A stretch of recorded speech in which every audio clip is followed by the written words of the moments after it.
Grew up in Brooklyn, New York, Flatbush, 50s to be exact. If you're familiar with Brooklyn and you're familiar with that area, a lot of West Indians, pretty rough. And you're supposed to pretty much walk in a certain beat to a drum, right? When you go away from school, of course, you're open, your mind is open, you experience different things. And I think, and Anderson actually touched on this point, where you might come off, I guess, to them white. So when you come back to the neighborhood, to them, it's like you have no stripes anymore. You're not one of us. So it's like you got to kind of wear like different masks, right? Or have different type of tonage or different type of dialect just to communicate with them. So like how I'm talking to you guys, this is typically how I talk now. But if I would say early on, I would try to kind of fit to like try to pretty much take 10 steps back to what I used to be. But when I realized I can't, I have to be authentic. So yeah, you constantly got to prove yourself within your community. And of course, when you're outside your community, you have to constantly prove to them that you're worthy, right? Now, I'm a Black man. I'm 5'9". I'm 207 pounds, stocky. I have locks. I look exotic to a Caucasian person, right? And there's times, and I'm an entrepreneur. So there's times I'll literally walk into a room and I could be in a room with millionaires and whatnot. And automatically they're assuming that I'm less intelligent, I can't articulate. And I have to actually prove myself to them that I understand, that I know what I'm talking about. And they typically get surprised as far as, okay, oh, wow, you're pretty smart. I had one guy one time, I'll never forget this. I had one time that I was talking about whatever we was doing at the time. We was working on a project and we was trying to collab with someone. And the man said, wow, you're really smart. Didn't know that. And I wanted to say, like, what do you mean by that? You know, what do you mean by that? Like, you're really smart. You thought I was dumb? So yeah. Just to touch on your point, you constantly got to prove yourself in different areas, especially in America. When it comes to the identity point, for me, I am African American. My dad is African. My mom is Black American. My parents got divorced when I was young. I grew up as a Black American man. And I had a conversation with my dad where I'm like, I felt like Killmonger, because when I came to visit, there were people in the Congolese community that looked at me different because I didn't speak the language, because I was American, like I was less than. Like that's the energy that I received. And then at the same time, I felt isolated from Black community because, well, he's African. He looks at things differently. Like I always said, like I live in Atlanta now, but growing up in Buffalo, there was times where if I went down one side of Main Street towards the city, dressed a certain way, I like to tuck my shirt in. That's just the kind of guy I am. I think a polo looks better tucked in than untucked. They're looking at me funny when I'm going to the gas station.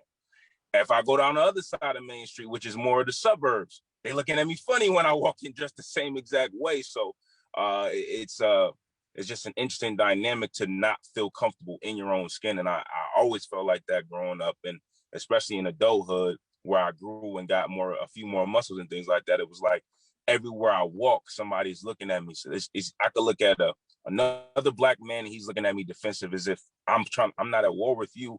Then I'm looking in the face of quote unquote white America and they're seeing me as a threat. So I could speak to that. And then, man, it was so many other points that I wanted to get at that we just touched on. But I think overall, to build a bit off of what Dominique was saying and what Harlan was saying, is I think absolutely there are expectations that we have to draw on the line. So for me, I'm a 90s baby. When I thought about identity, because my parents split up, I looked at people like Uncle Phil. I was into TV. So when I watched Uncle Phil and I watched Carl Winslow and I watched Steve Hightower and I watched the Jamie Foxx show and I watched Smart Guy and Fresh Prince, like that was things that I wanted to emulate. Like those are the people I wanted to be like.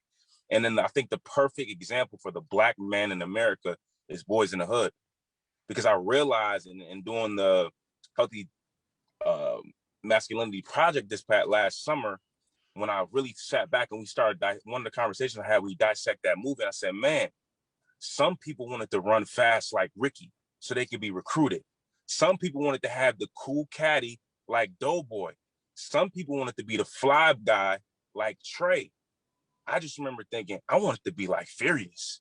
I wanted to be philosophical, but I could understand how each and every person, based on your circumstance, based on your environment, may identify with somebody different in that movie. And I think even to this day, that is one of the greatest examples of the experience of a Black man, and how, depending on who you are and where you are at that stage of life, where you may gravitate towards. For a long time, I tried to prove myself. I'm a beach volleyball coach. And, beach volleyball is predominantly, well, when I was playing, in the 80s, early 90s, predominantly white sport. It's international now, but, in North America, it's still predominantly white as far as males go. And I found myself in the room, the only Black person in the room many times, especially when it came to national programs, Olympic programs. And it used to bother me. I used to notice it. And then I realized that it only mattered if I allowed it to matter. So I'll have Black conversations all day long, but no one can can criticize my performance and say it's because I'm Black. And I think that's kind of the paradox, is like just owning myself. And I had to do a lot of work to be able to own my baggage and all my ugly stuff and stuff I want to tuck away in the closet, and lock it up. Now my closet's unlocked. The ego gets to come out freely. All my stuff gets to come out freely because I'm not afraid of it. And it's not attacking me all the time. I've come to a place to where I can embrace it. It's helped me get to where I am. And then there's the other stuff that I want to celebrate. So there's this paradox that goes, the stuff I want to hide and the stuff I want to celebrate. And when I realize that it makes me whole to have both, then I can just relax. I'm a human being. So I'm not trying to prove myself anymore. I did for years. And it's only because I realized no matter what I do, I'm always going to have my critics, man. There's always going to be some hater, somebody who's undercutting me. And I'm always going to have people that, just because I dare to do the thing I'm passionate about, they dare to do the thing they're passionate about. And that's what people did for me. And that's my duty. I like Wayne, exactly what you said. It's my duty to show up and to contribute and be who I can be. People have paved this way for me. They've made it possible for me. And now I'm going to sit back and just ride on it? No. And I'm always going to have my critics. So, you can't please everyone. I'm just going to benefit the people I can benefit, and everyone else, well, they have someone else that can benefit them. It's not me. So when people say it's ancient history, Black history, it's in our lifetime. There's a beautiful video of a young brother. He does a lot of kind of commentary, and he talks about, if you're this old, someone in their 50s, they drank at a water fountain in Louisville, Kentucky during Steve's lifetime that was coloreds only. That's how thin, that's how far we've come and how little we've progressed in 56 years. So here's what I want you guys to understand. Code switching is normal. Yeah. You understand? I had to code switch. I only had facial hair in the last 3 years. You know why? Because my entire career, if I had facial hair, I fit the description. So I was already 6'2" and dark, 215 pounds. I can't walk into a room and have a beard. I just intimidate the pants off of every white man in the room and the white women, and it's over for me before it gets started. I think more recently here, currently I work for a company where out of 113, 115 salespeople, I'm the only Black person in the department. Literally only Black person. And you could tell I have a bit of an accent as well. But I'm American, for those of you, my accent betrays me. But anyway, out of 113, 115 people, I'm the only Black person in the, in our sales department. And so when you talked about code switching, it's I'm speaking freely, a little bit more freely now because of the people who are present on this call. But when I'm at work, when I'm in that environment, I have to speak a certain way. I have to look a certain way, and I have to walk a certain way. And the reason why I do that is to make sure that my director, constituents, leadership feel comfortable, because they're generally white male. And when I say feel comfortable, you can hear the baritone in my voice. If I stood up, you could see my stature. I played football in college, so I'm not a small man. And you could see the look in my eyes. This isn't me trying to put on a show. I'm kind of, my eyes are just intense. That's just how I am, you know. But so I consciously try to smile. I consciously try to walk in a way that isn't like I'm walking down the street where I'm from in Flint, Michigan. And I do that again to make people feel safe. Now, why would I want to do that? Because in some cases, the promotion can be on the line. In some cases, the opportunity to be mentored can be on the line. And the reality is, in my situation, that has been the case. But I'm the type of person where I will not forsake who I am to fit into anybody's circle or bubble.